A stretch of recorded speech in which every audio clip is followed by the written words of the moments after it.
What is what?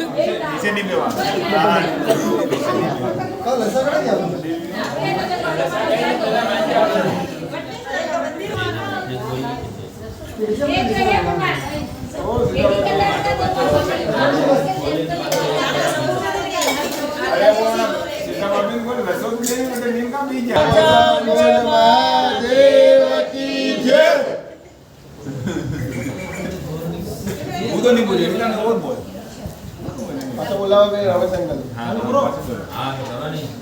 बोलो मंचा महादेव की जय। जय जय शंकर जय गौरीपति भूतनाथ भगवान जन जय गणपति जय विद्या सदा कल्याण श्री गुरु मंचा वाचा व्रत कथा लिपु बुद्धि विचार महादेव महादेव महादेव की जय। एक समय के राजपुर जग की चारों ओर 18 वनस्पति फल सुंदर वन तथा सुगंधित हवा चल रही थी। ऐसे समय में शिव जी तथा पार्वती जी एक सुंदर आसन पर विराजमान होकर सटासु को देख रहे थे। श्री पार्वती जी बोली, हे नाथा, जो चौपड़ पासे क्या खेल खेलना चाहिए। महादेव जी ने कहा कि ठीक है क्या, पर चौपड़ खेल में छल कपट बहुत होता है। इसके अनुसार निर्णय के साक्षी कौन होगा। तब दो पार्वती जी ने अपने अंग से मेल उतार कर उसका एक पुतला बनाकर बिठा दिया, जिससे श्री महादेव जी ने सरजीवन कर उसमें बोले कि हे पुत्रांगन, हम दोनों चौपड़ खेल रहे हैं, हमारे आर्थिक करना। अब चौपड़ खेल में शुरू हुआ। महादेव जी ने 2 बार पासे भेजे और अंगद जी से पूछा कि बताओ अब कौन हारा और कौन जीता है। तब अंगद जी ने कहा कि आप जीते और पार्वती जी हारी है। इसके बाद पार्वती जी ने पासे फेंके और अंगद जी से पूछा, बता कौन जीता और कौन हारा है। इस बार पार्वती जीती और महादेव जी हारे। तो अंगद जी ने सोचा कि यदि महादेव जी को हारा कहूँगा तो वो मुझे श्राप दे देंगे। था उसने कहा कि महादेव जी जीते और पार्वती जी हारी है। ये सुनते ही पार्वती जी ने क्रोध में आकर अंगद जी को श्राप दे दिया कि जा तू कोढ़ी हो जाएगा, भटकता फिरे। तब तो पार्वती जी के श्राप से अंगद कोढ़ी हुआ, इधर उधर भटकने रहने लगा। भटकते भटकते एक दिन वो एक विशाल तथा भयंकर जंगल में पहुंच गया, जहां उसे 12-12 24 कोस के बीच एक तालाब दिखाई दिया, जिसके आसपास बड़े तथा पीपल के बड़े बड़े पेड़ खड़े थे। और इंद्राणी और ब्रह्माणी तथा अन्य बहुत सी देवताओं की स्त्रियां मिलकर वहाँ व्रत कर रही थी। अंगद जी ने उन्हें ऐसा करते हुए देख पूछा कि बहनों, आप क्या कर रहे हो। देवताओं ने उत्तर दिया कि हम महादेव जी का मंचा वाचा व्रत कर रही है, जिसके करने से सभी मनोकामनाएं पूरी होती है। अंगद जी ने कहा कि तब तो मैं भी व्रत को तो मैं करूँगा। देवताओं ने उसकी इच्छा को देखकर सावन सुपारी जिद्दा कर व्रत को प्रारंभ करने का संकल्प करा दिया। और कहा कि श्रावण महीने के कृष्ण पक्ष के प्रथम सोमवार से इस व्रत को शुरू किया जाता है। उस दिन की किसी कुंवारी कन्या से हाथ से 2 गोली सूत्र बनाकर उसे दोहरा बनवाए और उसे पीले रंग में रंगकर फिर उसे दोहरा का महादेव जी का पूजन करे। आगे भी हर सोमवार उसी डोरे से महादेव जी का पूजन तथा व्रत करता रहे कि कार्तिक शुद्धि की चौथ के दिन उजड़ा करे। उस दिन 1.25 सेर आटे, 1.25 सेर गुड़ तथा 1.25 सेर गुड़ का तीनों चीजों से अपने गाँव के तोड़ मुजब लेकर उसका जुम्मा बनावे और उनका महादेव जी से भोग धरकर बार बराबर इसे करे। और प्रथम भाग शिव जी को निमित्त करे और साथ किसी नाथ को देवे।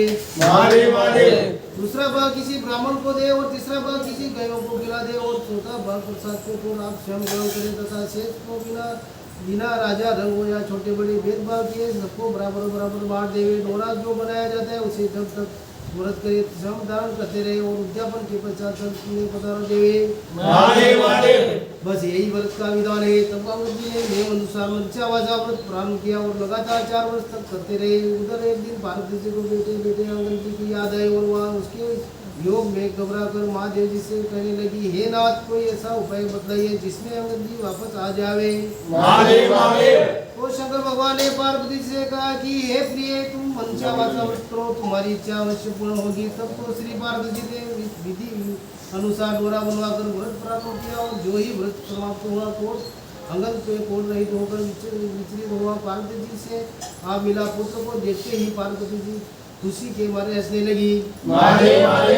परंतु अंगन ने सोचा कि माता जी मेरे बिना बुलाए आ जाने से हंस रही है, अतः वह गुस्से में बढ़कर वापस लौटने लगा। तो पार्वती जी ने उसके पुत्र को पकड़ लिया और बोले कि बेटा फिर क्या कहाँ जा रहे हो? अंगन बोला कि माता जी मैं बिना बुलाए यहाँ लौट आया, जानकर मैं हंसी, इसलिए मैं वापस जा रहा हूँ। पार्वती जी बोली कि नहीं बेटा, मैं तो तुम्हारे आने से नहीं हंसी, मैं तो एक मनसावाचा व्रत के प्रभाव को देखकर हंसी हूँ, जिससे कि मैंने तुम्हारे से मिलने की इच्छा से किया था। अंगद ने कहा कि ये व्रत तो मैंने भी किया था। तब पार्वती जी बोली कि तूने ये व्रत किया तभी तो तेरे श्राप के प्रभाव से नष्ट हुआ है। मैंने एक व्रत किया तो मुझे मेरा खोया हुआ बेटा मुझे फिर आकर मिल गया है।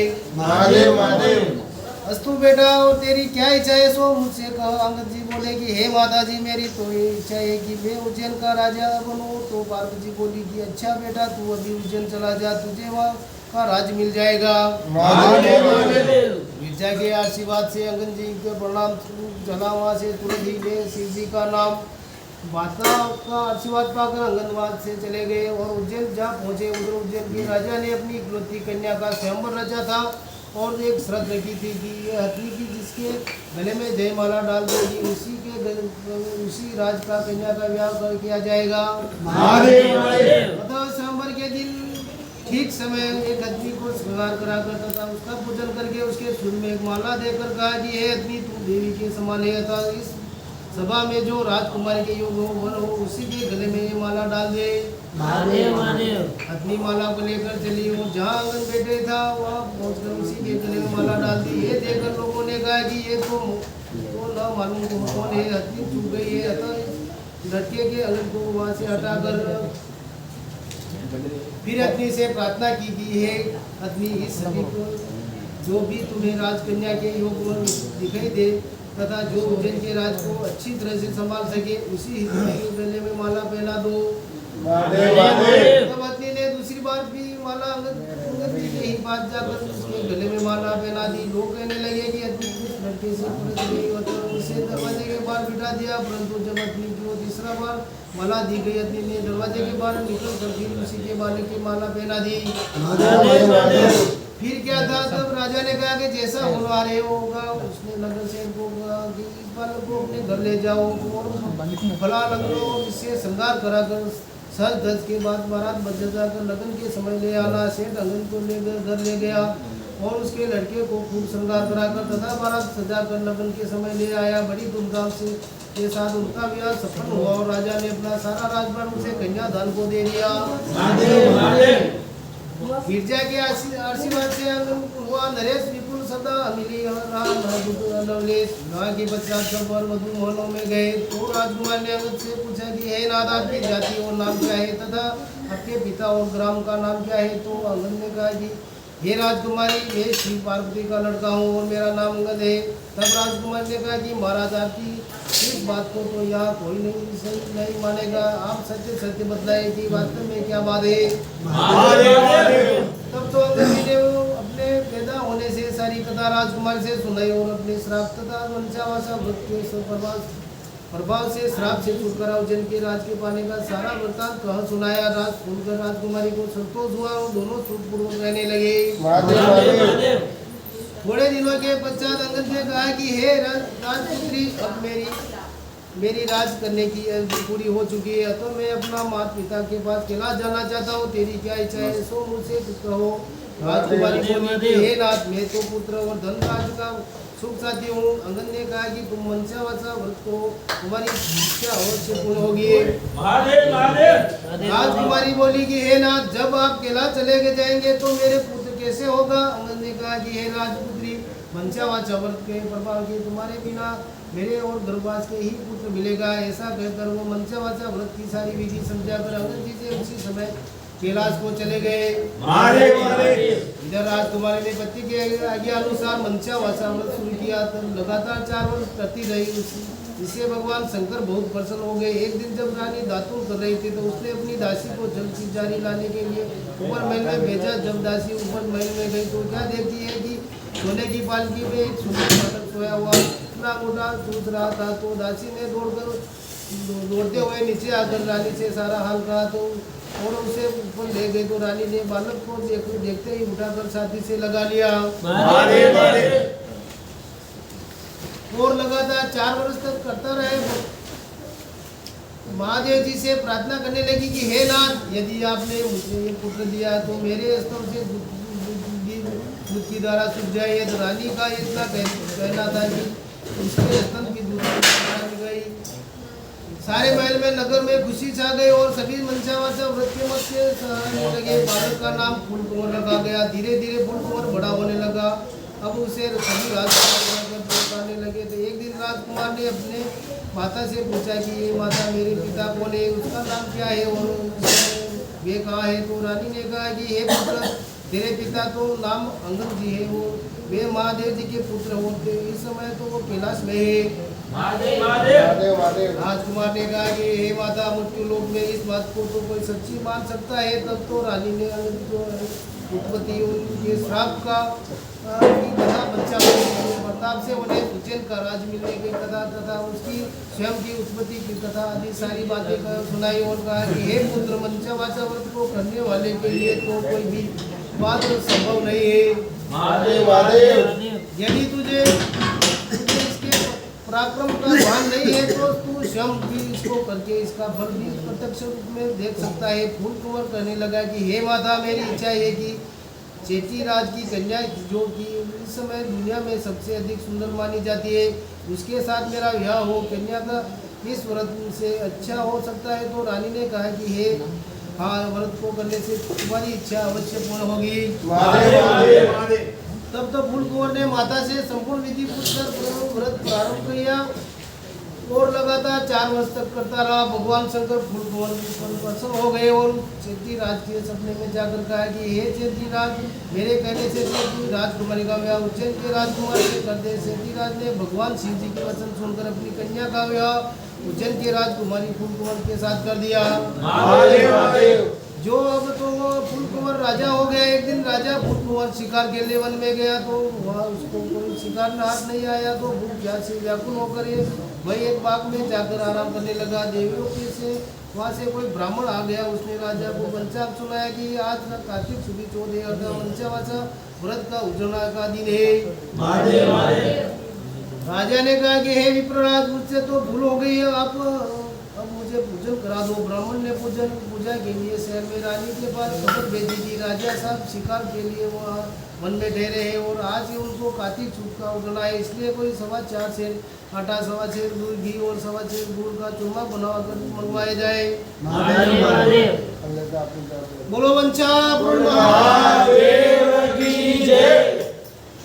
इस पर रानी ने सोचा कि फौज कई आदमी के साथ है, इतने से चूमे से क्या होगा, इसलिए गाड़ी भरकर चूमा भेज दिया। और नियम विरुद्ध अधिक सामान होने से महादेव जी की कोप करके राजा को सपने में कहा कि तू अपनी इस रानी को राज से निकाल दो, नहीं तो मैं तुम्हारा सारा राज नष्ट कर दूंगा। तब राजा ने प्रमाण मात्र के अनुसार दोबारा चूमा बनाकर व्रत को पूरा किया और महादेव जी के कथन के अनुसार रानी को महल से निकलवा दिया। रानी किले से रवाना हुई। थोड़ी दूर जाने पर दीवान मिला। दीवान ने पूछा, रानी जी आप कहाँ पधार रही हो? तो रानी ने सब बात बताई। तब दीवान ने कहा कि मैं राजा साहब को समझा कर राजी कर लूँगा, तब आप मेरी हवेली पधारे।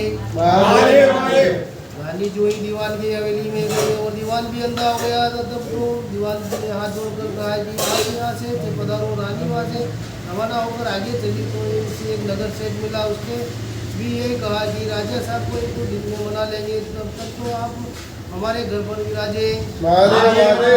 जुई रानी नगर सेठ के घर गई। सेठ की भी उंगलियाँ चलना बंद हो गया कहीं तथा और भी कई गुणवत्तर होने लगे। तब सेठ ने भी हाथ जोड़कर कहा कि रानी जी अब तो आप यहाँ से पधारिए। रानी आगे गई तो राजा जी का कुमार मिला तो उसे दया आ गई तो वो रानी को अपने घर ले आया। रानी के वहाँ जाते ही कुमार भी अवाड़ा फूट गया और जिससे सारे बर्तन फूट गए और कुमार स्वयं जी अंधा हो गया। तब कुमार ने रानी को घर से चले जाने की प्रार्थना की। आगे जाने पर रानी को एक माली मिला। उसने पूछा, रानी जी आप कहाँ पधार रही हो? तो रानी ने कहा कि राजा साहब ने मुझे देश निकाला दे दिया। माली को भी रानी पर दया आ गई तो वहाँ से अपने बाग में ले गया और कहा कि जब तक राजा जी का क्रोध शांत न हो आप यहाँ बाग में ही रहिए। रानी जो जाते ही बाग की सारे पेड़ पौधे सूख जलने लगे, खेतों के कुओं को पानी सूख गया और माली को कम दिखने लगा। तब तो माली ने भी रानी को वहाँ से जाने के लिए कहा दिया। तो रानी वहाँ से चल निकल कर विचार करने लगी कि मुझसे ऐसा क्या पाप हो गया कि जहाँ भी जाती हूँ वहाँ सत्यानाश हो जाने लगता है। ऐसा सोचते सोचते वह आगे चली तो उसने देखा कि आगे दो रास्ते हैं। पूछने पर मालूम हुआ कि एक तो 6 महीने का है ऐसा रास्ता और दूसरा 3 दिन का है। रानी 3 दिन के रास्ते से चली तो आगे रास्ते में उसे शिप्रा नदी मिली। रानी ने हमारे उसने कूद कर आत्महत्या करने की चाही तो जो ही वह नदी में कूदी तो कूदने सूख गई। आगे चलने पर एक पर्वत आया। रानी ने सोचा कि ये पर्वत चढ़कर गिर जा पड़ूं तो जो ही वह चढ़कर गिरने लगी तो वह पर्वत जमीन के बराबर आ गया। आगे जाने पर उसे एक सिंह दिखाई दिया। रानी ने सोचा कि ये सिंह छेड़ूंगी तो ये मुझे खा जाए तो अच्छा है। तो उसने जो ही सिर पर हाथ फेरा तो वो भी सिंह भी पत्थर हो गया। आगे जाने पर उसे एक बड़ा भारी अजगर सर्प दिखाई दिया। रानी ने मरने के लिए उसे छेड़ा तो सांप भी रस्सी बन गया। रानी हार खाकर और आगे चली तो क्या देखती है कि एक बड़ा भारी पीपल का वृक्ष और उसके पास सुंदर कुआं और एक मंदिर बना हुआ था। रानी मंदिर में जाकर मुंह ढककर बैठ गई और ओम नमः शिवाय इस पंचाक्षरी मंत्र को जपने लगी। तो उस दिन कार्तिक शुक्ल का दिन था, इसलिए मंदिर का पुजारी नाथ सामान लेने के लिए गांव में चला गया था।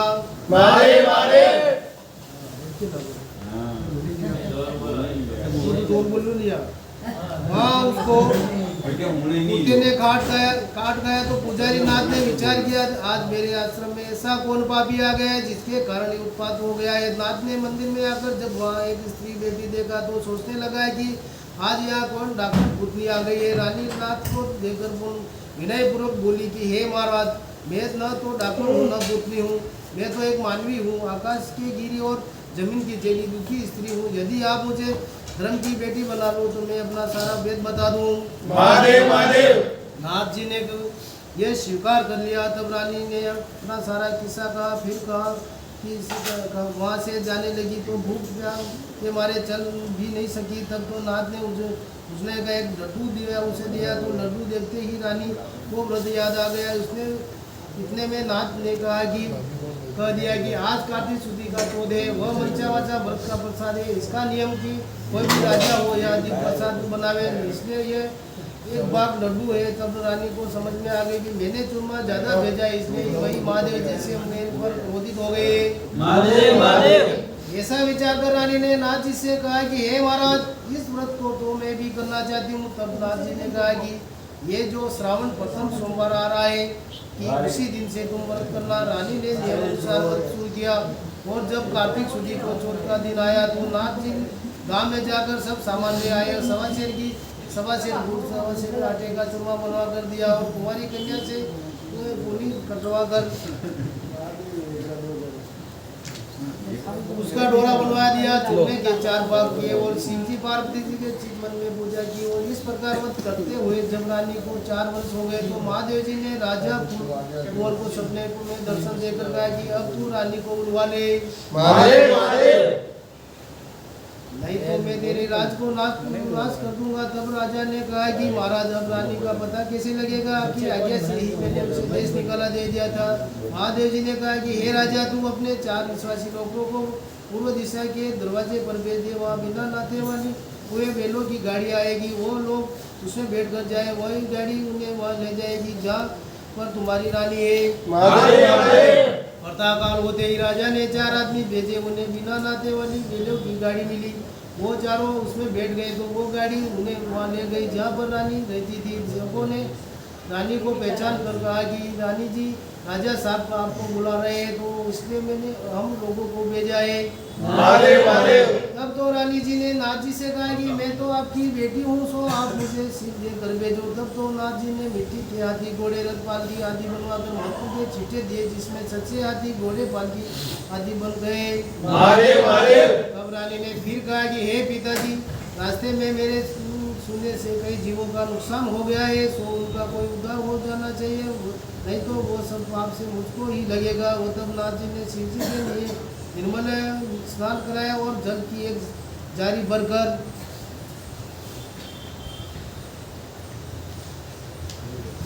कहकर जो ही जारी जल से छीटे बाग में दिए कि वहाँ सूखा बाग पहले से अच्छा हरा भरा हो जाएगा। अब वो फिर वहाँ कोयले बोलने लगी और नाना प्रकार के फल फूल वो दिखाई देने लगे। तथा बाग के सभी सूखे हुए कुएं फिर जल से भर गए। अब रानी उसी कुमार के घर आई जो कि अंधा हो गया था। ओम नमः शिवाय पढ़कर जल का छींटा देते ही उस कुमार के आंखें भी खुल गए और तथा हवा के सारे बर्तन सोने चांदी के हो गए। तब तो कुमार ने कहा कि हे रानी जी, सोने चांदी के बर्तन को हमारे पास कौन रहने देगा। तब रानी जी ने कहा कि इसमें 4 बर्तन ले जाकर राजा जी को भेंट कर देना और शेष तुम रख लेना, यही मेरा हुक्म है।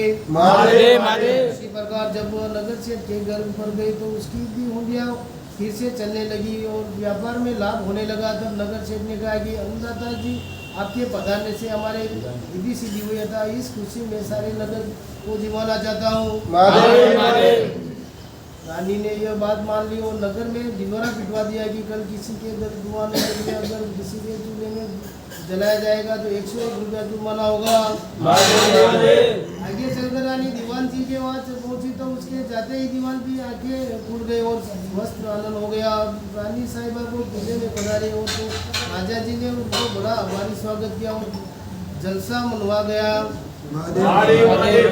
दूसरे दिन नगर सेठ ने सारे नगर को जिमाया और किले में जाकर रानी जी को प्रार्थना की अंदाता कि आप जिस आरोगी आप भी आरोगी है।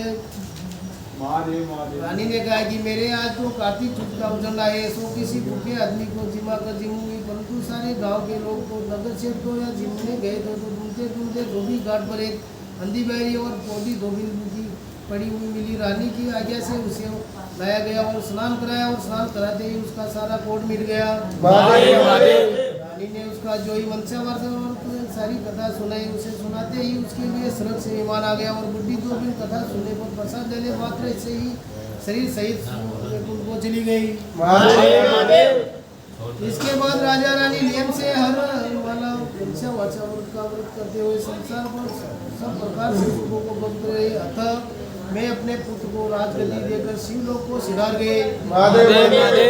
इस प्रकार मंचावासा अर्थात शिव जी पार्वती जी के को बड़ी भारी महिमा है। सावन के प्रथम सोमवार को कार्तिक शुक्ल चौथ तक यही व्रत मनोवांछित फल देने वाला है। मंचावासा व्रत को करने वाले मनुष्य को सभी कामनाएं शिव जी महाराज पूर्ण करते हैं। पुत्र ने कहा पुत्र न हो तो होकर जीवित न रहता हो तो इस व्रत को करने से स्त्री पुत्र का सुख प्राप्त करते हैं।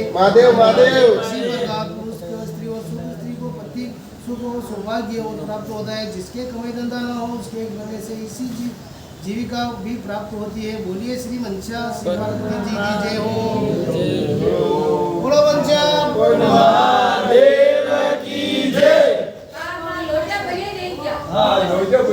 एक दानी सो जो